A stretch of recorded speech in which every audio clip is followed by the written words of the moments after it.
start. Yeah. Well, it's go. Ah, Take two. welcome to take two of the Point un- three. point three of the uncut, where we talk about TV shows, movies that only four people have seen. No, that's too wide an audience for us. Too wide of an audience. That's right. We We look like to for keep it. shows that. This is actually a podcast about failed shows. It's just all the what is that word called for the first episodes? The pilots. Yeah, this is a show Pilots where that we are talk about canceled. just about pilots. Exactly. We want to talk about failed pilots. Awesome. um, but uh, so what happened to your internet? It just died. It just took a giant shit. It was like, hey, I need to go take a shit right now, and then it went. And so it's just wrapping up. It just finished wiping, and well, it also ran out of toilet paper, so I had to go get some toilet paper, and then there was no more toilet paper, so I had to go to the store and then come back, and then there was no toilet paper at the store, so I had to go straight to the manufacturer and then come back. And yeah, it was just a whole succession of events that was unforeseeable. Totally get it. Totally. I myself just use rags. uh, My internet uses rags. It's a reuse, recycle kind of thing. that's an But eco-friendly speaking name. of reuse and recycle, yeah, it's eco-friendly. Disenchanted. Um, yeah, Disenchanted. Matt Groening just keep on pumping those buck-tooth, wide-eyed, one-eye characters. Yeah. Well, it's funny that uh, you mentioned that too, because he also, I think sometimes the funniest jokes on the show are the jokes that he just keeps reusing, even from the same show itself.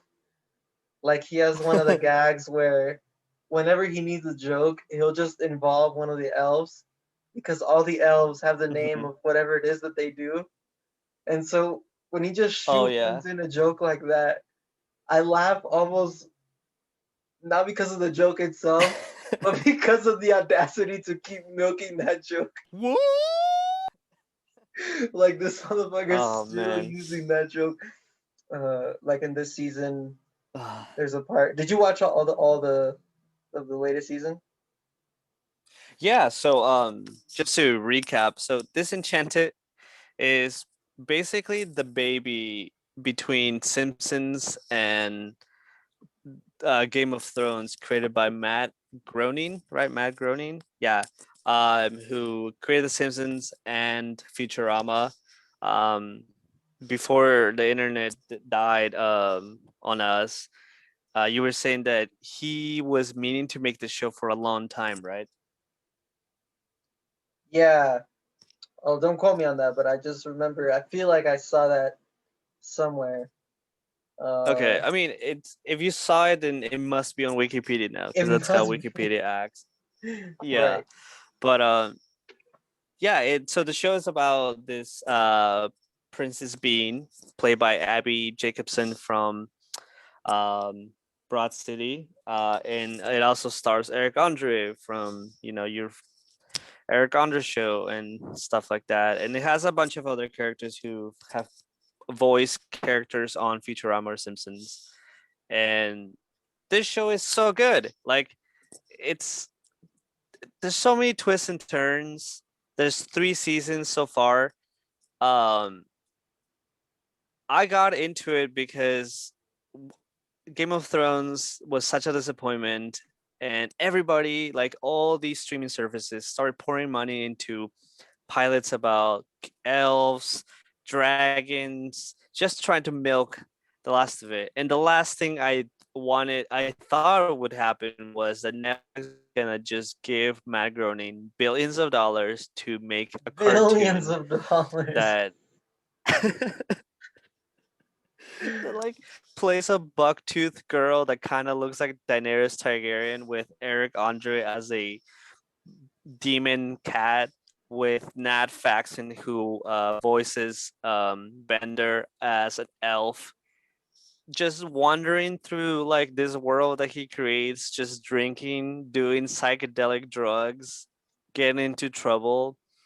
It's so much fun. Like what? So from season one, let's just go. Like what was your first take? Like without getting into the storyline, because that's his own conversation too. Like the world itself and the storyline can be two separate things, but at, there's good things and bad things about each of them. But well, so when you started watching the show, like what was it that you liked about it? Well, I think I mainly liked the setting, and I think I just have always been a huge fan of The Simpsons and Futurama. I think I grew up watching The Simpsons. I watched it in Spanish as a little kid, and then when I moved to the United States, I watched it in English seamlessly without, and I feel like it just always worked. It always was Yeah. funny. And then eventually I fell in love with Futurama, which I think I like better than The Simpsons. And there's a bunch of movies on Futurama as well that are also pretty great. So yeah, I think I've just always been a fan of Matt Groening, who we all know is from Oregon. He's an Oregon native. Oh shit, he is. Yeah, you didn't know that? I guess some of us are unlearned, uncultured swine that No, don't dude, know didn't know. the origins of Matt I Groening. completely. The dude was born in Portland, man. And I think he Oh, lived a okay. long time in either Springfield or he went to school in U of O, something like that.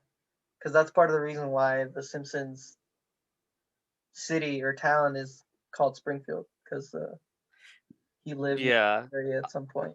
I mean, I didn't know he was born. Okay, I guess I knew that he lived in Oregon. I just didn't know he was from here because Moe's Tavern looks exactly like this tavern that is in Eugene called Max's. It looks exactly the same. And the U of O has the statue of a pioneer that looks like the statue in the middle of Springfield from The Simpsons. Oh yeah, do you remember what the pioneer's name in The Simpsons is? No. It's isn't it something? It's got to be Springfield something, right? Fuck, but what's his first Oh, name? I don't know. Doesn't I don't matter. know. I'm Something never with really Springfield, watched sure. an episode of The Simpsons fully, to be honest. Yeah, no wonder you're uncultured. uh, I've seen maybe like some of the new seasons, but I was like, this is too much. And I've seen a This lot is of too Futurama. much. Yeah, I've seen more Futurama than Simpsons. So I, unlike you, I'm not necessarily a huge fan, but I do like the type of comedy that he writes. It was pretty good. Right. I think something I liked a lot about Disenchanted is, just from the first season when I didn't even know how good it was gonna be, uh, is just that it's sort of a break from all the over the top raunchy comedy of basically every cartoon nowadays. Like Like Big I feel Mouth. like yeah, like Big Mouth, which I mean I also like Big Mouth, but sometimes I'm like Jesus Christ, I feel like this is just the epitome of every cartoon sitcom now. Is they just gotta see how like fucking over the top and disgusting they can get. Mm-hmm. Um, and so Disenchanted is kind of a break from that, but maybe at the same time, I don't find the humor as funny anymore because I'm so used to all this over the top raunchiness with constant dick jokes and outrageous things. And I hate to use the word, but I think Disenchanted almost feels a little antiquated in that respect. Like it feels old school. Ooh. It feels like a show from 10, 15 years ago or something. Even more than 10 for sure. 20 years ago. I don't know. No, yeah, you bring a really good point. And yeah, the jokes, they're slapstick jokes. It's very, the jokes are very situational, and Hmm. he milks them, like for example, like, oh, quit being lazy, and then he's like, I'm not, and the elf goes, I'm not lazy. Lazy elf is being lazy, and he goes, what's up, Right. and that's kind of fun. So or the king just does something really manly. He's like, every, and the joke is like he's just a manly king and eats like a pig and farts. So it's He farts. it's exactly, it's just like an old man who farts, and Bean is just like a tomboy girl who's like just loves drinking so much, and she burps and she like walks around town just like kicking ass, and then she gets into trouble. So that by itself, it does sound antiquated because it's not like they're being raunchy or looking at you in the camera as a cartoon and being like, this show is will reflect your life in 2020, or 2018 when it came out. It it just played whatever it wanted to do, and season one is all about like just adventures. Like every episode was like, let's get into a new adventure. But that's what I meant, I guess, in the beginning, is that you have the world it creates, and then you have the storyline. And the world it creates is supposed to be a comedy, but the storyline is not. The storyline is a very Games of Thrones, who is gonna rise to power kind of show, where it doesn't become obvious until like the end of season one, where you have the what I thought was one of the biggest shockers in fucking TV shows. I never saw the ending coming. I don't want to say what it is, because I really think you, the audience, should watch this show. Oh my But god. I was I literally don't left even remember speechless. what the end of the show was. Dude, it's like it was one of the biggest shockers. Because I up to that point, like it's just been like fart jokes and like name jokes and people getting high, and then just like, woo, we're in the Middle Ages, we can do anything we want. And then all of a sudden it's like, boom, like, what you thought you knew about this show? Fuck you. We're gonna take a right fucking turn, and then we're gonna take another left turn, and it's cliffhanger. And that was insane. Like I remember texting you, I was like, dude, this is like way better than Game of Thrones. Right. Yeah, I mean, the thing about the show is that I feel like it's like Brooklyn Nine-Nine again. Oh my god, as I failed to talk, but it's almost like it's never as good as I hope it's gonna be. But at the same time, the story does enough to be like, oh, okay, I guess this is gonna be a freaking drawn out drama, where I don't know what's gonna happen next, Mm-hmm. and I sort of just hang out hoping for the next bit of plot. You know what I mean? You're just like a loyal fan. The show can do whatever. You'll be like, I'll be here for you. Well, because it does enough to keep you engaged, and it does a lot of world building, and it manages to be diverse enough in the Mm-hmm. sense of its what's it called? Its locations. You know, Yeah. because it introduces this steam land, and they go on little boat adventures, which is what I liked a lot about Futurama, is that every episode they went to like a different planet, Mm-hmm. and they did different things and so on. It's kind of like the Mandalorian. Like it has a home base, but they they make trips. They go into different settings, and they always come back to base. Yeah, but that was season one. What I were think you saying season though? two was the best season, though. I think of the three so Yeah. far. I think season two was Yeah. funnier than both seasons. And season two, there. And another thing I liked about the show is that even though it's a cartoon, characters did die. Characters died. People got hurt, and You know, they all um, come back. yeah, they all kind of come back in a way, but the moment when they die or when there's repercussions, like it really hurts you. You're like, oh shit, that character's gone.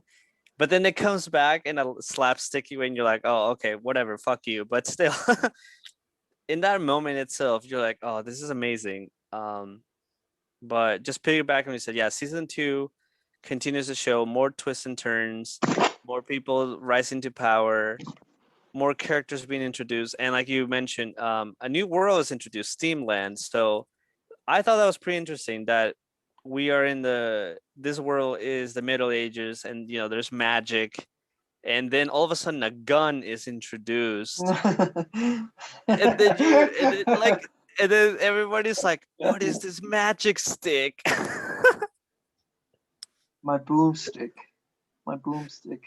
Yeah. And they go into Steamland where people have learned the power of energy and steam. And I don't know, like I that was pretty cute. That was really interesting. And we go now into season 3 where the story continues. Who's gonna rise to power? Who is behind these shadowy events that are keep killing people?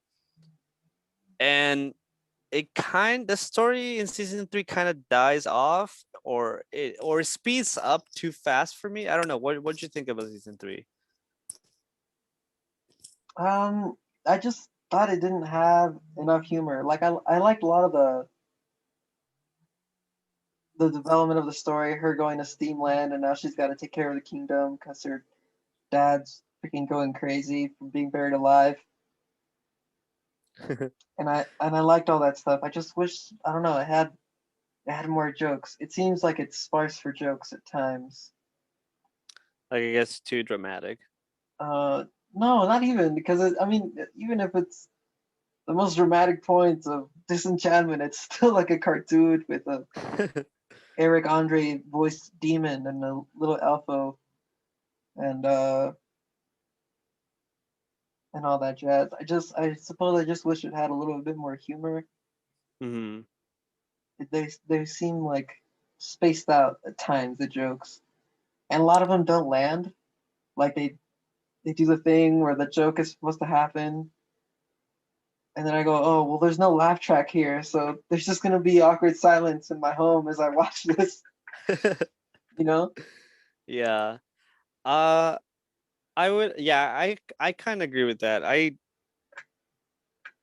I felt like they are in their this is what every comedy goes through, like you start off with a bang, you set the tone, and then your season 2 or 3 is like, okay, we're gonna expand the world and give you more. And then it falls into a trap, whereas what is the right balance between comedy and drama? Because nowadays, if you don't make some sort of drama, then you're not taken seriously. But it's a cartoon sitcom. I don't want no drama in this. Exactly. Yeah. So I think that's what they're going for, though. They're going for like, we can both make this really intense show that has a lot of action and dramatic scenes on it, like the death or the shot of a king or someone finding their long lost mother or whatever. But then there's that joke, and then I find it that the jokes, like you said, are not placed on the right settings, or they're not hitting the tone. And that was a huge problem with me in the first episodes of season 3. But by the end of it kind of picked up, and I realized that they were just going into serious mode. Like they just wanted you to get engaged with the story now. Like forget the jokes. We might come back to that kind of attitude. I don't know. That's what I gauged from it after finishing season 3. Right, and that's the thing from season one when the show first started. I thought, okay, it wasn't super funny, but at the same time, the show did enough, and it was different enough that I definitely wanted to see the second season. Mm-hmm. And it did enough with the story where I was like, okay, it's kind of like I'm not gonna take this story super seriously or anything, but I still wanted to see where it went. In season two, I think, which was the best of the season so far, it kept it up with the story development, but at the same time, it was also funnier than the first season, which I think is Mm-hmm. fine because okay, the first season they're barely starting out, the writers are barely starting to figure out what are the funny aspects of each character and what jokes they can sort of pull off in this new universe that they're making. Uh, and so season two kind of picked it up a little bit, and so I was sort of hoping that season three they would really hit their stride and come out, with like a lot more humor and just Mm-hmm. really start to get the ball rolling in that regard. But it really didn't. Season three was sort of a letdown in that regard. The story Yeah. keeps developing, and that's fine. I guess in a way that's what hooks me for the next season. But I almost wish that they have this ongoing plot. I think I would just rather see them go on random medieval magic adventures and see how many jokes they can shoehorn into one 23-minute episode. Because that's what I want to see, goddammit. Mm-hmm. Yeah. Okay. This might be. I think you bring a good point, but and you know what's really missing from season 3? What? Matt Berry, the voice who plays the pig. He comes out towards the end a lot more, doesn't The he? he It's come like one Yeah. episode So that's all Matt about him. Berry, who if you don't um Matt Berry is this actor from the UK who is on the IT Crowd, Toast of All right. London, and also Great he's character. also on What We Do in the Shadows. Yeah, Oh, that's he's true. so Yeah, funny. he's so funny, dude. He's just the Yeah, biggest piece of shit. exactly. He's just Laszlo in that show, and in this show, he plays Prince Merkimer, who gets turned into a pig, and he acts like a pig, and he actually talks like a pig because he's this womanizer, misogynistic man in a world that is, you know, you can say that this show is very um feministic in a way.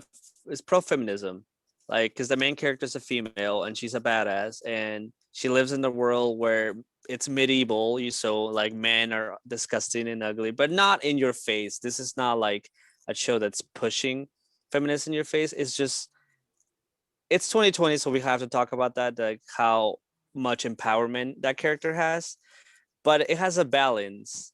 And when you got to season 3, that balance of discussing jokes and being just being like, oh, whatever, I'm just gonna be me, kind of goes away. And now she has to play a role, which is she is the daughter of a king who's in trouble. And just can we talk about how King Zorg just goes crazy and he just echoes? Yeah, I gotta say, I did not see that coming. Him going crazy from spending what was presumably less than 12 hours in a box. You know? I guess spoilers. He's being like held against his will. He gets buried alive. Yeah, Uh his only henchman that believed in him gets his head cut off. yeah, and then like he finds out that like he belongs of a line of kings who just go We're crazy. cursed. Yeah, are cursed. I wonder where Um he got that idea from. ooh, is that Game of Thrones? Oh Yeah, shit, that's because the so funny. Targaryens all go crazy, motherfucker. Oh my god, I didn't even put that together. I just thought of like, oh, let's talk about mental health now, but Oh my god, let's talk about it. And then he also brings out a little bit. the Book of Lineages, which also is a thing from Game of Thrones. The what? The Book of Lineages, where the little kid, princess, I forget his name, but he finds the book that has Oh, that's right. There is a book the of line of lineages. kings and stuff, and that's also in Game of Thrones. So, Oh my god, I completely forgot about that. mhm. That's so funny. But yeah, that's interesting. I didn't think about that. Just blatantly stealing from Game of Thrones. I mean it's fine, right? Because it's not like fucking they're gonna yell copyright over this sort of thing, right? But it's just sort of funny and uh, Yeah. So in season 3, the king goes crazy and her daughter she has to grow up.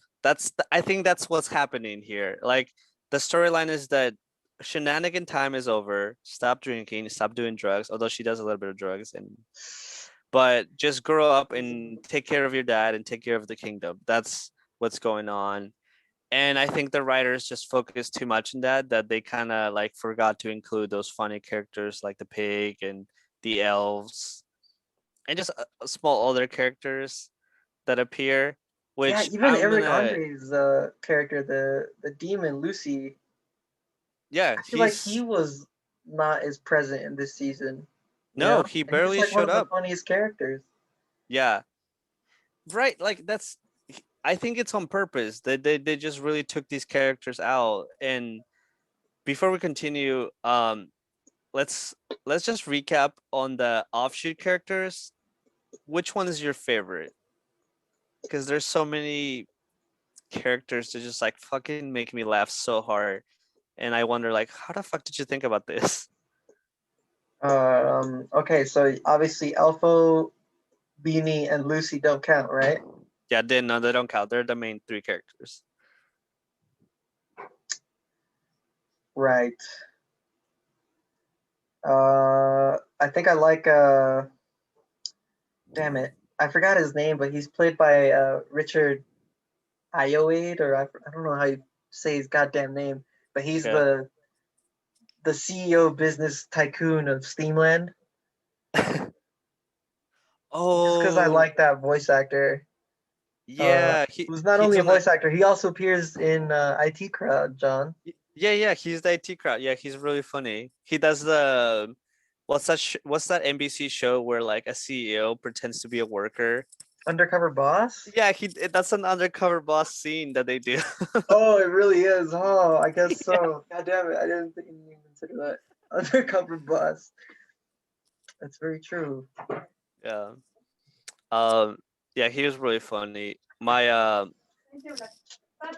one of my new favorite characters that popped up in the scene is Touchy, the man whose Oh, eyes yeah. are kind of carved out, and he's just touching around people, and they go, "Touchy, we're gonna let you go if you promise not to touch." And then he just runs away, yelling, "Whoop, whoop, whoop, whoop, whoop," like a Zora kind of character.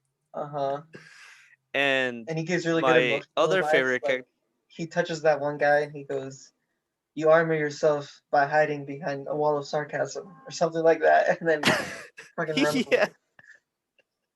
yeah, he's like, yeah, and that's like the theme of this show. There's like a good balance. Like this character's inappropriate, but he also provides good feedback. Sure. um, Just like real life. just like real life. My other favorite character that kind Perverts of always popped have up good again. reviews. Oh, no comment about that. No takers. No takers. Um, my other favorite comment, like I was saying, is the guy who stews himself in a barrel of water, The and me he flavored sells water. flavored me water for 60 cents. Yeah. And each season, it goes down by a cent in price. Oh, it does. I haven't even noticed that.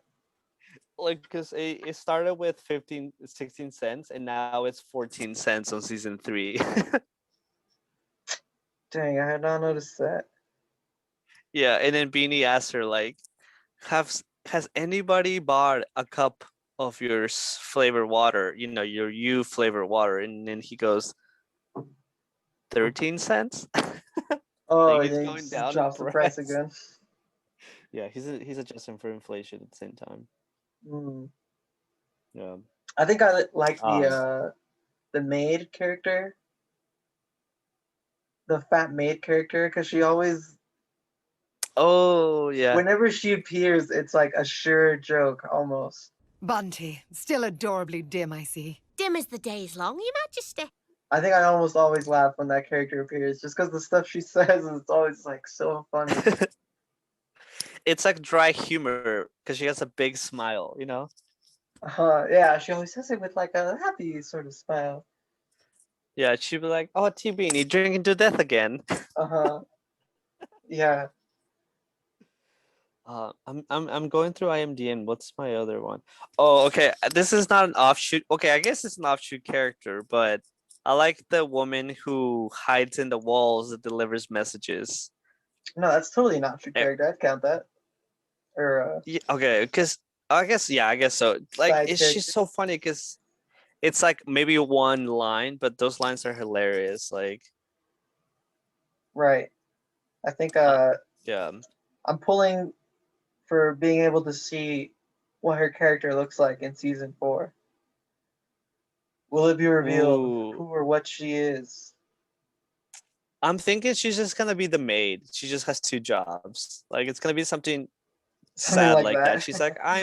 She's like, I'm trying to save for my freedom or something. I don't know.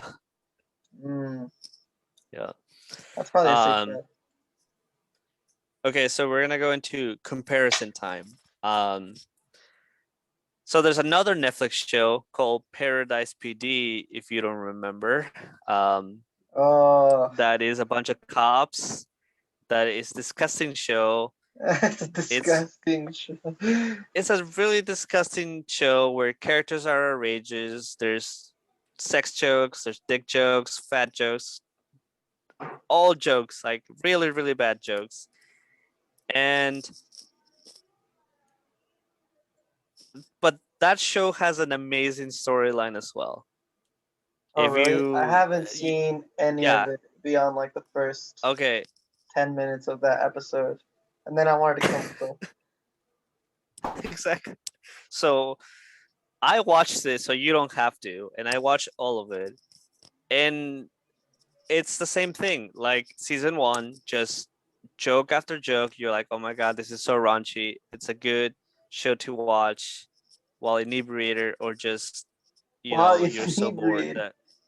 that it's just so funny. It's raunchy funny. It's like it's just It's actually a disgusting and disclaimer in the description. It's like, must be drunk as hell to be considered a sitcom. yeah. I mean, I can't say any more than you watch it because it's gross and funny and I don't know. It's just like a American Dad or kind of like that those kind of shows. It's just like really raunchy humor. But the storyline behind it is that there's this policeman in the city that have to catch this thief who is selling crack or something to like children and the community. But the plot line takes a twist when you find out that someone in the police force is doing that. And it turns out that is a huge cartel in the city that is doing it, that is involved with the police. It kind of like it's like a really shitty version of The Wire, basically. Do they address And police it's brutality? yeah, they totally address police brutality in season Oh two my and season god. three. Dude, no, it's hilarious. Like, but this show takes from what's happening in our world and then makes episodes out of it, and there's twists and turns. But season three, it's kind of shitty. It's just like, oh, more twists, but they're not really expanding the world. So that's my comparison.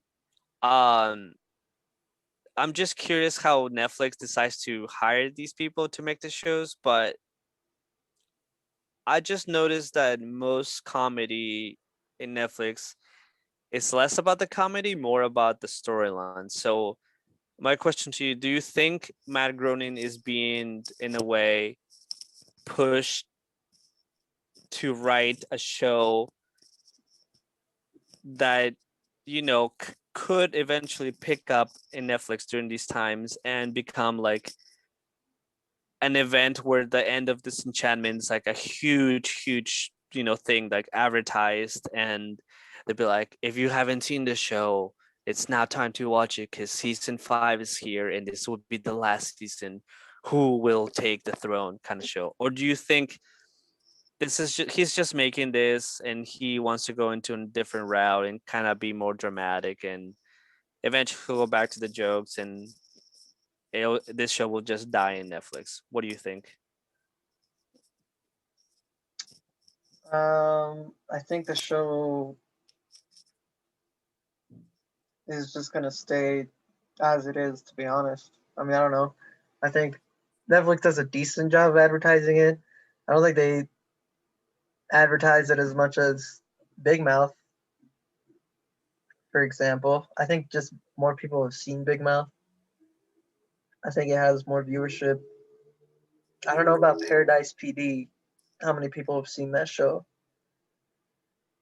That's the thing is, I wish Netflix 5. would release. 5 people have seen it. I wish Netflix would release some kind of viewership type of thing because most of the time you have no way of Some knowing data. Yeah, some kind of data. Most of the time, you have no way of knowing what actually has more viewership. I think the closest or Yeah. best thing that you have is recently they started doing like top 10 in America today uh, type of things, and they just show you the Hmm. top 10 supposedly most viewed things, but I don't even know how accurate that is, and um, it doesn't give you I don't. back numbers. You know what I mean? Like there could be a huge difference between number one and number two, or maybe they're neck and neck. You know, who knows? Yeah, and I think that's what I kind of wanted to make the point, that because this show is not getting the full force of Netflix, because when he wrote for Fox, like that's The Simpsons, like that was their crown jewel. And then when he went to Comedy Central, Futurama, that's was advertised, like, oh, new episode coming out. Mhm. But on Netflix, there's just so many Netflix originals that sometimes I feel like they pick and choose, and based on the algorithms, like, oh, I don't think a lot of people are gonna watch Disenchanted, so it's gonna go into like, you know, kind of like bottom shelf kind of product. Right. And I personally like Disenchanted way more than Big Mouth. And I hope like Matt Groening doesn't care and keeps writing good material, because if this show doesn't become is not popular now, I think it's gonna pick up some in the future. It's gonna be a cult show. I don't know. Do you have that feeling? I have a feeling it's kind of somehow, like 5 years from now, somebody's gonna like on Reddit or whatever. It's gonna be like, you guys remember Disenchanted? It's already gonna be dead for 2 years. Yeah, it's exactly. It didn't get renewed for a fourth season. No, the definitely not. Right. Because that's the thing is, I do wonder if, because if you look at Matt Groening's other work, mainly Mhm. Futurama, obviously, and The Simpsons, all those are episodic, and you could sort of just watch any episode at random, and there's Mhm. gonna be a decent amount of humor, I think, in any given episode, and you don't need the context of like the previous episode or the fucking plot thread from 2 seasons ago that is just now getting picked up again. Like that doesn't happen in The Simpsons or Futurama, obviously. And I just wonder how much the fact that this is one a show that's released all at once on Netflix uh, has influenced the writing of the show or the structuring of the show in the sense that it's a continuing plot instead of. I wonder if Matt Groening's original idea was, I'm gonna make this show about this princess in a medieval time, and she has her sidekick character, the demon, and Alpha, who has a crush on her all the time. Sort of like Oh the yeah. Bender, Leela, and Fry trio from Mhm. Futurama, right? Sort of like very parallel. Um, and I wonder if Netflix sort of pressured him to have like a ongoing story, or if that was his own decision. Yeah. Um. But Yeah. I would say that. How old is Matt Groening? He must be like 60. yeah, I think he's in his 60s for sure. So if I'm 60 and I'm already famous, I think I would stick to like a formula that has worked for me before, which is 3 characters, 3 to 4 characters that I can play around with. But at the same time, there's this notion that like, Netflix is the place where you can be yourself, basically. Like, we don't care about what you make. But I don't buy it. I really don't buy that. I really think Netflix already has an idea of what kind of show they want, and they get the person that best fits that. And they probably told Matt Groening, here, like, you want to make this, but there's some rules or some points that we want you to hit, which is it has to be a show where just cliffhangers, maybe maximum 5 seasons, and it's good enough to bring people from a subgroup that wants to see this, right? Because I'm sure I'm sure it's I really personally think it's a coincidence that Matt Groening wanted to make this, and also Netflix being like, Game of Thrones is popular, but we don't have the money to make a live action. So who is making a Game of Thrones kind of show but cartoon, which is I guess cheaper, but I'm not sure about that either. Um, and I think it was just a coincidence that they met, they probably talked about this, and then Netflix was like, okay, we'll give you the money, but you have to make sure that the storyline hits a dramatic peak, and then you can put comedy around it, because otherwise this doesn't work. If you just do episode by episode, then it gets lost, in the Right. sea of Netflix originals, basically. Exactly. No, yeah, I agree. So, I think also is, um, but they obviously have the demographics information from all the people that watch, right?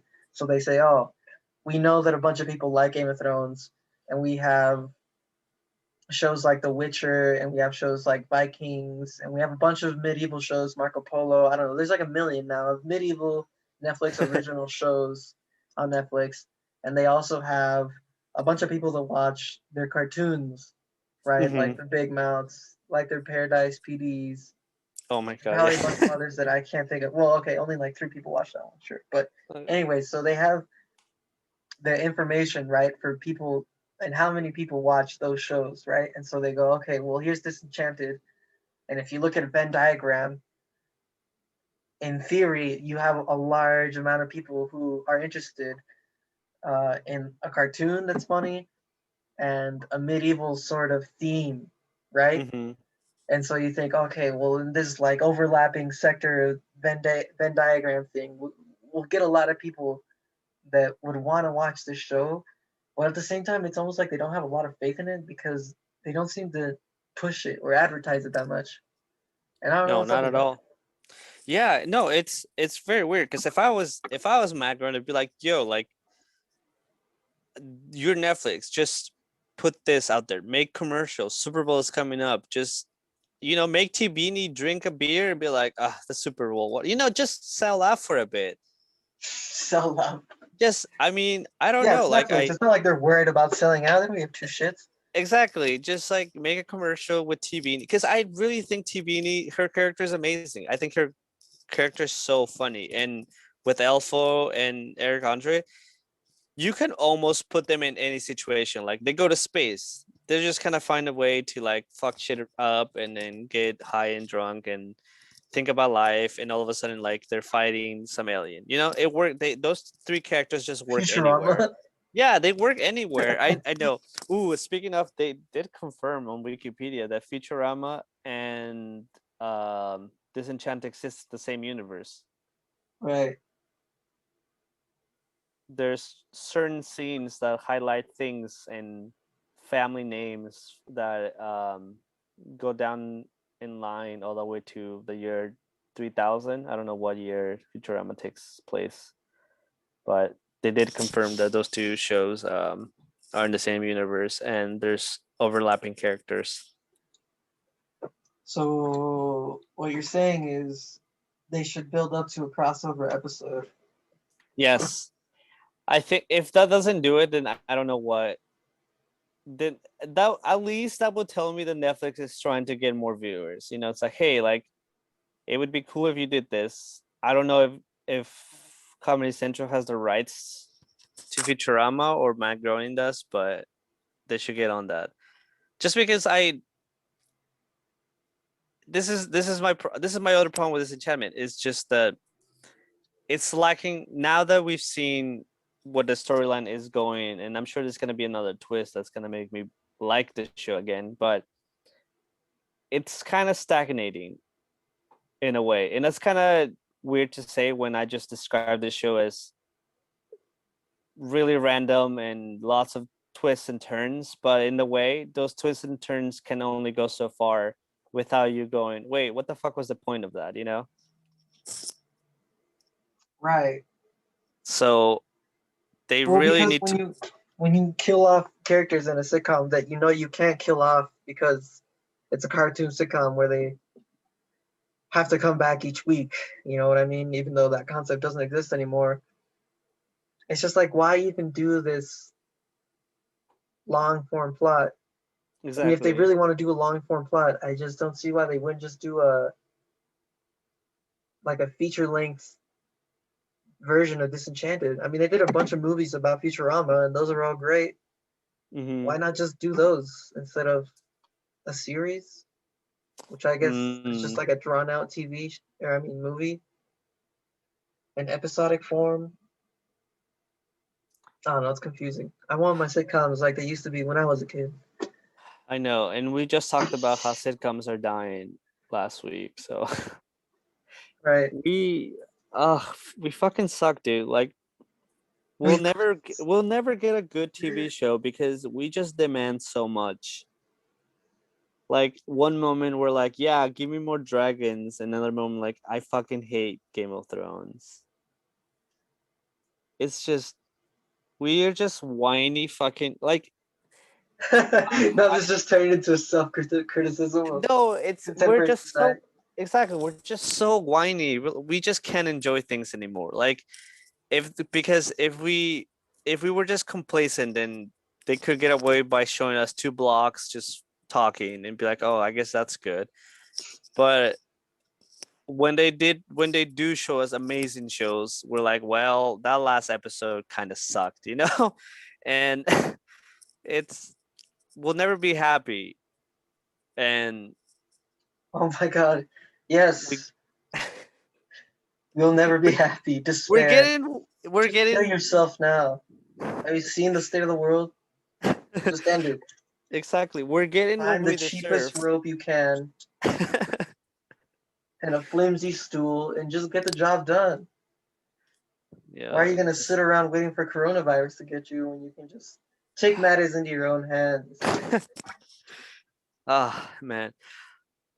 I just my point is that we complain so much Come and back we next week for another depressing show where we complain about a mediocre TV show for 30 yeah. to 60 I minutes. mean, don't get me wrong. Like me and you both watch also like highbrow stuff, you know.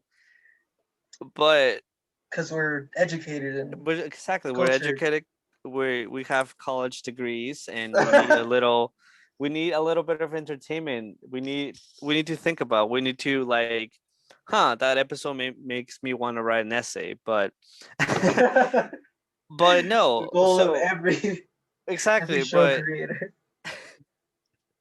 but instead we are watching mediocre TV shows, which is why we're making podcasts because this is the most mediocre way of talking to others.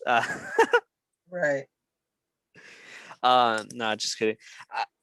Okay, my rambling is done. What I meant with the whole thing is that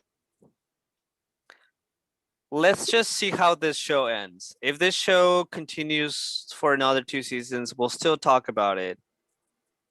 But if this show just dies randomly, then I think this show dies and will never be heard of.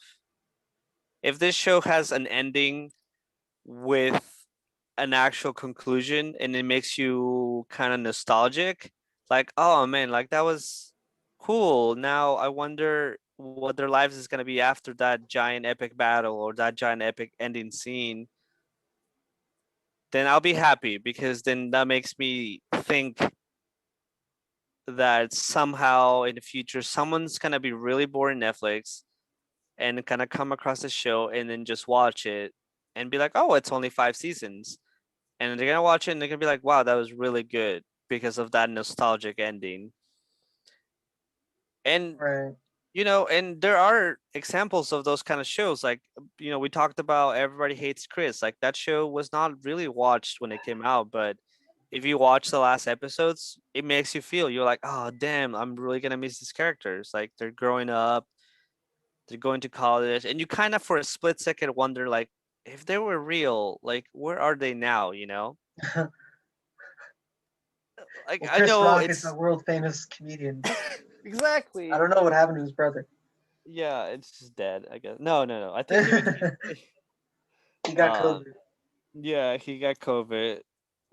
but I hope that's how Disenchanted ends, because from our all bullshit that we just talked about, there is a really good plot in there. There's a really good set of jokes, and there's I'd really say good there's a well. mediocre plot, and there's good characters. Like I think those characters leave a lot of room for comedy. Yeah, I just don't know. you just know how much. I just don't know how best to execute that. And I don't know. There's a known thing about Netflix only ever doing 4 seasons of a thing, because then after that people stop watching. Hmm. So I mean, that's smart. my guess is that next season it'll just end. But I don't know if your vision is that okay, we got to keep people hooked and keep watching Netflix for the rest of time. Uh, I feel like it's much easier to just do single episode one-off stories, because then you can just keep doing those. You can only draw out the same plot for so long. You know what I mean? That's what happened to Game of Thrones. It just got so fucking retarded after the end, and then all the characters everybody liked were dead. So they just had to shit the bed at the end. I don't know. In full disclosure, I haven't even seen anything after season 4 of Game of Thrones. But from what I heard, and the many spoilers from just being on the internet, that's what I surmised. Yeah. Anyway, I don't know. It'll be interesting to see if they just end it with the next season of Disenchanted, They might. or continue it. And that'll be They interesting. Yeah, sorry to cut you off there. No, it's cool. I think they might. I think there's 2 more seasons out of this. Maybe a movie. Maybe. Here's a But question for you. Do you know any show on Netflix that has a 5th season? mm, I mean, because maybe there is, and I'll probably look this up afterwards, but I can't think of any. Although, there again, there's so many fucking shows on Netflix that who knows? no, I've seen shows maximum like 3 seasons. Oh, Right. Trailer Park Boys, but they already had many seasons. Right, prior they to- already had like a bunch of seasons before Netflix bought it. Right? Yeah. Mhm. BoJack Horseman, maybe. I think that also only has 4, right? Or even 3. Let me see. Let me take a look.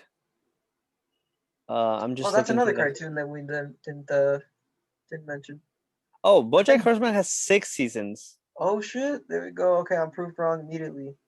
Yeah, but BoJack is its own thing. It's its own monster, which I have problems. But at the end of the day, I think BoJack was a really good experiment. I think I liked what I saw from Mm-hmm. from the show. It's But it did have a definite ending, right? Like it did come to an end. yeah, it came to an end. Was I happy about the ending? That's a different conversation. I'm not saying I wasn't happy, but you know what? Just thinking about it, BoJack and Disenchantment have the same conundrum going on, which is what is the right mix of drama and comedy, especially dark comedy. Like, what's you really have to pick your scenes where drama has to take over and the scenes where comedy takes over. And BoJack had its own problems with that because it was dealing with dark humor, and there were scenes where something dramatic was happening, and all of a sudden you had a splash of water on your face that was like a dick joke or some joke, and you're like, oh, that sucked. And Disenchantment doesn't, it's not there yet, but it has actually the opposite problem, I guess, where there's a moment and you're like, so where's the joke, you know? But sometimes like it's also like a dramatic scene and you're like, oh, I wish that joke wasn't there. So it's a really cool experiment what they're doing, which is, hey, like I feel we're like going into that. BoJack has a lot more room to work with, at least on the drama side, because it is about a washed-up actor and it's a lot more realistic. in that sense, Mm-hmm. you know. Whereas Disenchanted is about a princess in a magical kingdom with a demon and an elf and Yeah. fairies and shit like that. So I never take the drama in Disenchanted seriously, whereas you could take the drama in BoJack a little more seriously, and so the jokes would sort of not work. Which is why when there's no joke in Disenchanted, it's like, why? Mm. Yeah, that's a good point. So basically, what you're saying is in BoJack, the jokes kind of take away from the dramatic side, and in Disenchantment, the drama takes away from the comedy aspect. Right. It's like they're parallel inversions of each other or something. Yeah. I mean, if you're Although I haven't seen making that much of BoJack, but I no, hear I what you it's the tone really remains the same through the whole, which is comedy and dark humor. Obviously, the storyline gets really thick and more dramatic over time, but it doesn't take any weird turns. But I think BoJack Horseman's a really good show. I like the overall. I like how it ended. Um, it was a good experiment. And now that I'm thinking about Disenchantment's like another good experiment. Um, and make me maybe hopefully someone will watch both of them and be like, you know what, I can make a show where the right balance of comedy and drama work. a Because when you crossover show. no, that'd be so cool because like there's a reason why people like anime or cartoons is because you can draw anywhere. You don't need to worry about, oh my gosh, where am I able to film this or where's the budget? Because you can just draw it out. So you Right. can so like possibilities are endless. Everything's possible. Hmm. But if you were making a show for Netflix or HBO, Hulu, whatever, and it was a cartoon, what would you write about? I think that's how we're gonna end this podcast today. I would definitely make a cartoon about a future space warrior that has an obsidian sword and he fights monsters. And it would be a action comedy sort of cartoon, I suppose. Mm-hmm. Yeah, And that's what I would do. what's the percentage of comedy to drama? I think it would be like 80 to 90% comedy, 10% drama. Like the only reason I would use drama is to squeeze in more comedy. So it's like it piggybacks on the drama. Yeah, I would use the drama as a lever to engage comedy. At Yeah, least I that's would hope so. I don't know. yeah. I can yeah. No, that sounds fun. What I about you? watched that show. Um, I've been watching a lot of Courage the Cowardly Dog lately, That's a good one. and I just think that's the best show. It's the right mix of drama and comedy, for kids, obviously. But if I was gonna like piggyback off that, I think I would make a show where two anthropomorphic animals are sleuths or like detectors, and it's kind of like a noir. But one of them is an idiot, and the other one is the smart one. But I don't know where in what era it would take place, and that would allow me to do like kind of like 60% comedy, 40% drama. Okay, I like And that. I might fall into that trap where Disenchantment BoJack is falling where like, oh, like the tone might not be the same, but I I just I don't know. I'll take that challenge, I guess. I just think it can work. Um but I think if we were to leave it to Rotten Tomatoes, I think your show would do much better because people would just be like, "Oh, that's fucking hilarious," and And people he's would be got like, a laser obsidian sword. Duh. "Exactly." They'll just be like, "Dude, did you see that sword that just cut through that alien? So fucking funny, man." Versus like, oh yeah, that was cool. Yeah, they're two penguins, just they're sleuths, I guess. In They're sleuthing 1950s. about. Yeah, I don't know. All right. Well, what are your final thoughts here on Disenchanted? How My final many thoughts. reels out of 5 reels? Because this is Okay. the rough cut, and I got to shoehorn in All right. the thematic element. Okay. I think you should watch. I think people should watch Disenchanted. I think people should watch the IT Crowd because of the character you mentioned earlier, who plays the boss from Steampunk Land. He's also a director Is he? who he has a movie called Submarine, which is super good. Okay. Yeah. Then let's add to that to the list. You should watch Submarine, and Yes. I think we should just. I think we should give shows a break. Shows are so hard to make. It's not like a movie, because a movie you can shoot for a month and that's that. For shows, you have to think about how people's minds change year to year and can you keep them engaged. So I think we should just like chill out and just enjoy the shows. And if you don't like them, whatever. But here at this podcast, we'll still talk shit. But that's our burden to carry. That's our burden to carry. So that's how I'm gonna end my weekend. That's true. No, I think that's a good point. I mean, that's the thing is at the end of the day, I don't want to hate on this show because I still enjoyed watching it a lot. It's a lot more original than a lot of other shows, Exactly. and I mean, I kept wanting to watch it for better or Yeah. worse. So, I mean, Yeah. Just I do hope that the next season is better. It's like they keep coming up from season 2 and they just hit you with joke after joke or something. no. I think that'd be funny.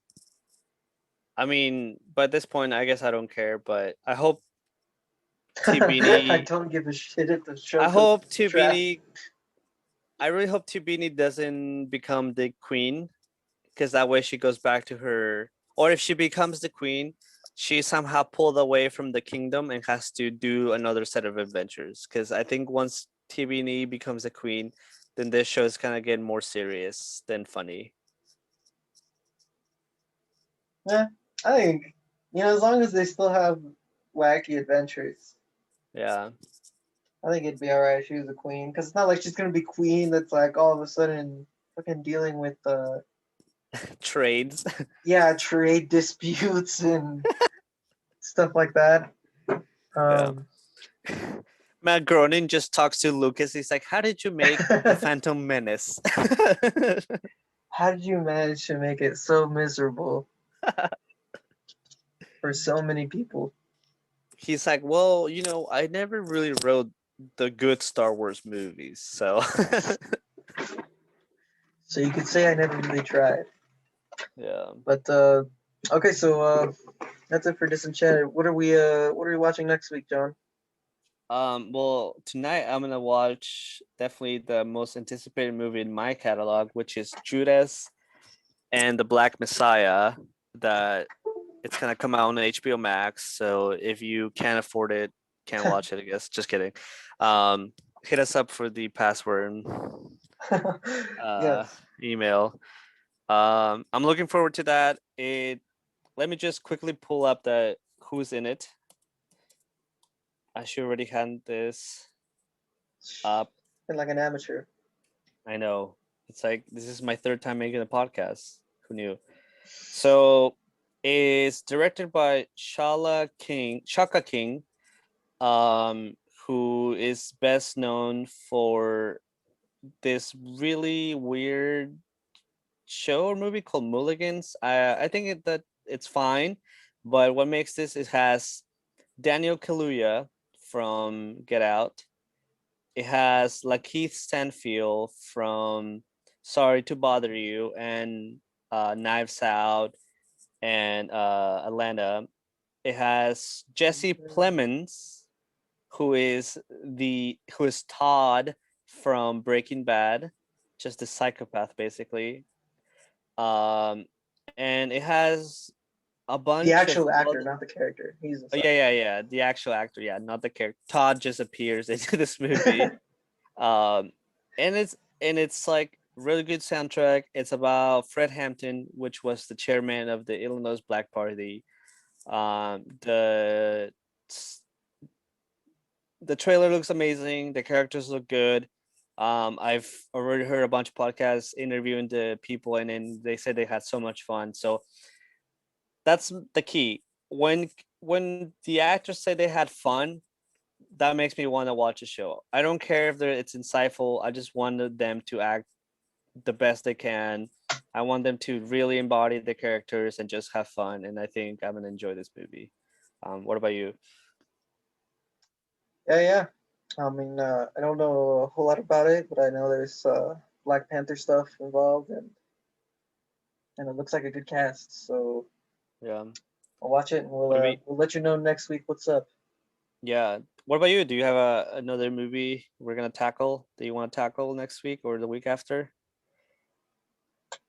Not off the top of my head. I think Not top of your head. that's a good one. What's the name of the movie again? The movie is Judas and the Black Messiah. Judas and the Black Messiah. Yeah. All right. It should be on HBO Max. I think I already hit you up with the deeds. The deeds. Yeah. All right. All right, man. Thanks for episode 0.3, fellas. All right. Talk to All you later. Swag.